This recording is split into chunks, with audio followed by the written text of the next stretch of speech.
I'll never forget watching her walk down the street in a glittering dress, her arm locked with another man's.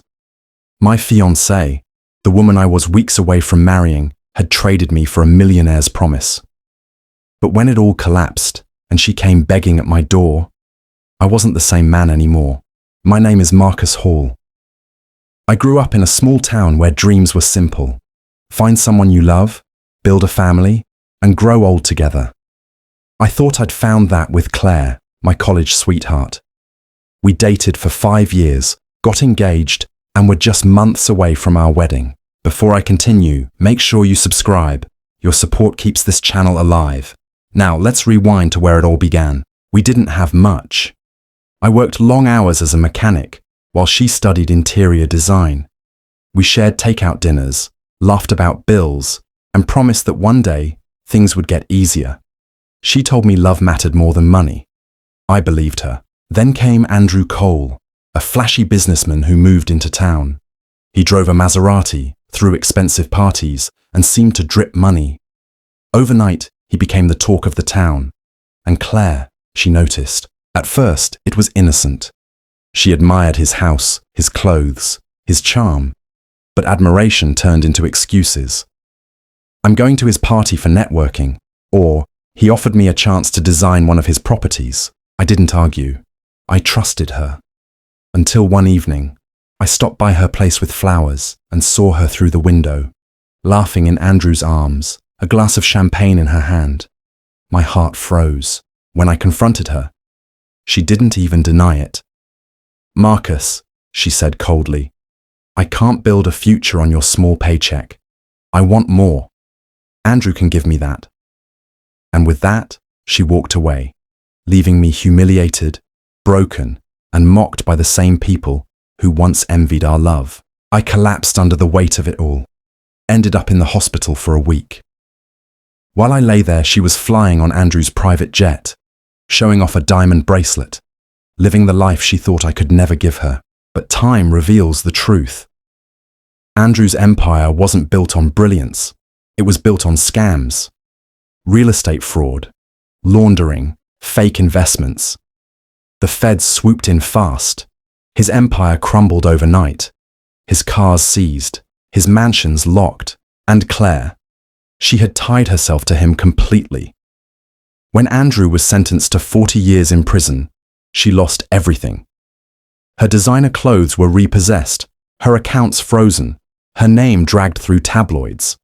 The woman who once bathed in luxury was suddenly just another face on the street. Meanwhile, I had risen quietly. While healing from betrayal, I focused on my work. I opened my own auto shop, then expanded into 3 locations. Word of mouth spread, and soon I was one of the most trusted business owners in town. I didn't flaunt wealth, but I built it, steadily, honestly, and somewhere along the way, I met someone new. Julia, a nurse who had cared for me during my hospital stay. She was kind, patient, and stood by me when I had nothing. Our friendship grew into something real.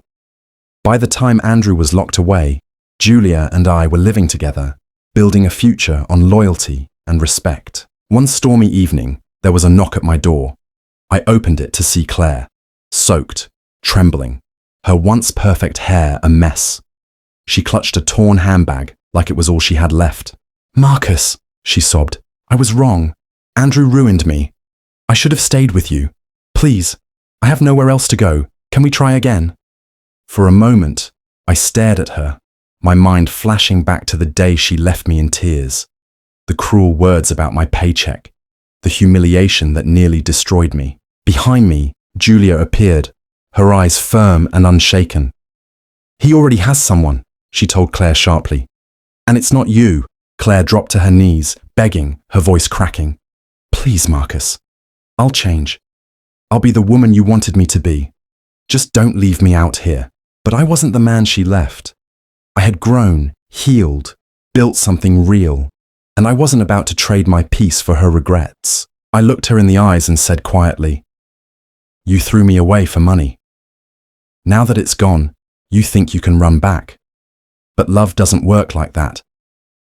Go find your next fantasy. and I closed the door. The town that once whispered about my humiliation now whispered about hers. Claire became a walking cautionary tale, the fiancé who abandoned loyalty for greed and lost it all. Andrew rotted behind prison walls, forgotten. As for me, I thrived. Julia and I married, built a home filled with laughter, and raised a family without ever needing champagne yachts or Maseratis.